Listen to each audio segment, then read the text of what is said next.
Physics से सब डरते हैं। फिजिक्स एक ऐसा सब्जेक्ट है जो कि हमेशा परेशान करता है हमें।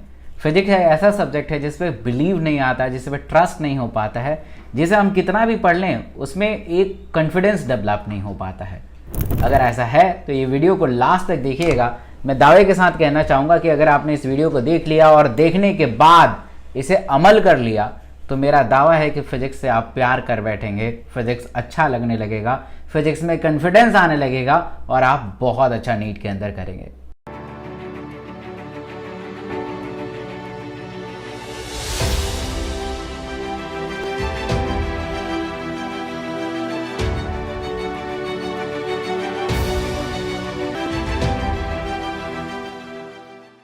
तो ऐसे 5 क्या तरीके हैं जिससे फिजिक्स के डर को भगाया जा सकता है।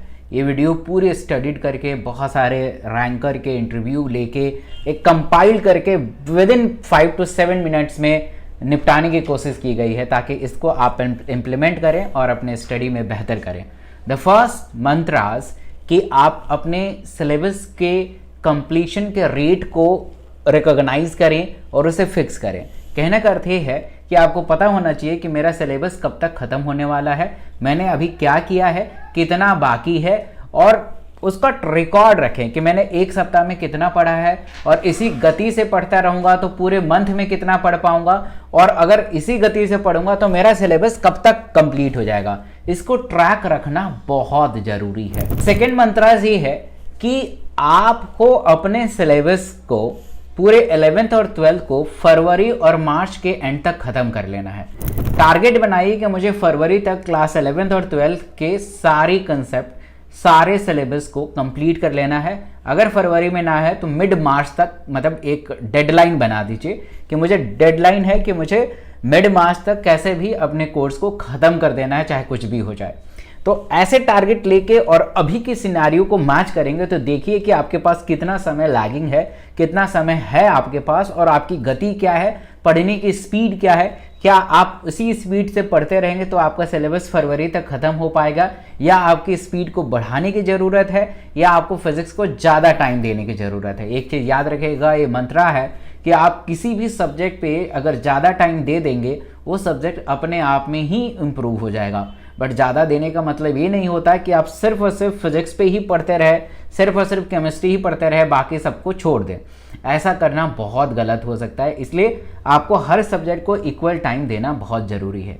अब तीसरे मंत्र की बात करते हैं कि जब भी आप कोई भी चीज़ को पढ़ें तो आप रट्टू तोता की तरह मत पढ़िए, कंसेप्ट को डेवलप करके पढ़िए। अब सोचिए कि उसमें कौन सा कंसेप्ट लगा है, उसका क्या एप्लीकेशन है, और कंसेप्ट करने के बाद उसका एमसीक्यू करिए, जो अधिकतर सारे लोग करते ही और ऐसे ही होता है।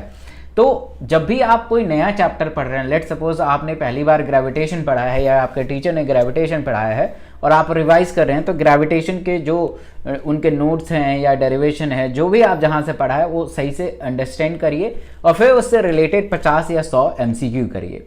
अब देखिए कि आपने ग्रेविटेशन अगर पढ़ लिया, मैं एग्जाम्पल से बता रहा हूँ, तो अगर आप उसको 7 दिन बाद या 3 दिन बाद रिवीजन करना पड़ेगा, नहीं तो आप भूल जाएंगे कि उसमें कौन सा फॉर्मूला लग रहा था, कौन सा कंसेप्ट लग रहा था। तो उस कंसेप्ट को समझने के लिए आपको फिर से कंसेप्ट पढ़ने की जरूरत नहीं है, अब रेसिप्रोकल अप्रोच लगाना है। यानी 4 मंत्र ये हो सकता है कि revision is by reciprocal approach. So what is the reciprocal approach? कि आप सबसे पहले ग्रेविटेशन का एमसीक्यू सॉल्व करिए। अगर आप किसी एमसीक्यू में फंस जाते हैं तो देखिए कि वो कौन से कंसेप्ट था, क्योंकि हमने ग्रेविटेशन तो पहले ही पढ़ लिया है, तो कौन से कंसेप्ट था।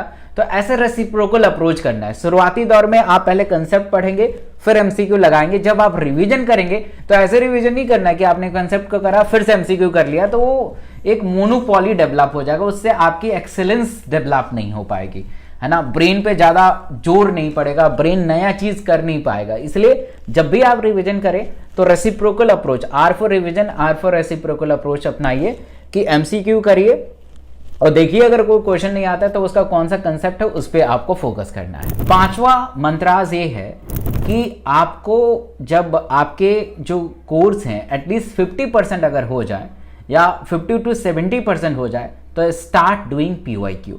एटलीस्ट 15 साल का प्रीवियस ईयर क्वेश्चन करना बहुत ज़रूरी है। बच्चे सोचते हैं कि सिलेबस कंप्लीट करने के बाद पीवाईक्यू करेंगे, बट मेरा मानना ये है कि आप अभी से करिए। आपने कभी ना कभी तो पढ़ा ही है। अगर आप ड्रॉपर हैं, क्लास 12th में हैं, तो आप क्लास 12th में हैं तो आपने 11th का कभी ना कभी पढ़ा है। ड्रॉपर है तो आपने कभी ना कभी पढ़ा जरूर है। हो सकता है कि सही से नहीं पढ़ा है, या हो सकता है आप भूल गए हो, बट पीवाईक्यू करिए, याद आ जाएगा, सीख जाएंगे।